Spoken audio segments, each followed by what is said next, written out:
अस्सलाम वालेकुम वरहमत उल्लाहि वबरकातुहू। क्या आपने कभी सोचा है कि जब हम अपने प्यारों की कब्र पर जाते हैं तो वहाँ बहुत सारी चोटियाँ या कीले देखते हैं, तो हमारे दिल में तरह तरह के ख्यालात क्यों आते हैं। कोई उसे रहमत कहता है तो कोई उसे कब्र के अजाब की निशानी समझकर डर जाता है, लेकिन असल हकीकत क्या है। तो आज की इस वीडियो में हम इससे पर्दा उठाने जा रहे हैं और वो बात करेंगे जो आपके दिल को छू लेगी। तो देखें कि मौत ऐसी हकीकत है कि इससे कोई भी कहीं भी बच नहीं सकता। तो जब हमारा कोई अपना बिछड़ जाता है तो उससे जुड़ी हर चीज़ हमारे लिए मायने रखने लगती है।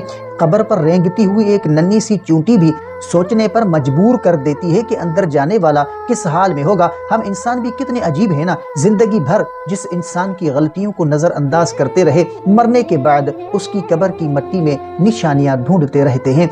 तो दीन इस्लाम हमें वहम से निकाल कर यकीन की तरफ लाता है। उलमा इकराम फरमाते हैं कि कब्र पर कीड़े या चोटियां होना एक फितरी अमल है। मट्टी, नमी और दरख्तों की मौजूदगी की वजह से वहाँ हशरात का होना कोई गैर मामूली बात नहीं। इसे किसी की बदफैली या अजाब की कतई निशानी समझना दुरुस्त नहीं है, बल्कि एक खूबसूरत पहलू ये भी है कि अल्लाह की हर मखलूक उसकी तस्बीह बयान करती है। अगर एक मर्द मोमिन की कब्र पर ये मखलूक मौजूद है तो ये अल्लाह की कुदरत के सिवा कुछ नहीं है। तो असल फिक्र की बात ये नहीं कि कब्र के ऊपर क्या रेंग रहा है, असल फिक्र की बात यह है कि कब्र के अंदर क्या जा रहा है। वो आमाल जो हमने अपनी जिंदगी की दौड़ में पसे पुष्ट डाल दिए थे। चोटियां तो मिट्टी का रिज़्क तलाश करती हैं, लेकिन जो अंधेरी कब्र में हमारा साथी बनेगा, कब्र पर खड़े होकर निशानियां ढूंढने से बेहतर है कि हम खुद निशान इबरत बनने से पहले तौबा का रास्ता इख्तियार कर लें। अगली बार जब आप किसी कब्र पर चोटियां देखें तो डरे नहीं, बल्कि उस मालिक कायनात को याद करें जिसने ज़िंदगी और मौत का ये फ़लसफ़ा बनाया।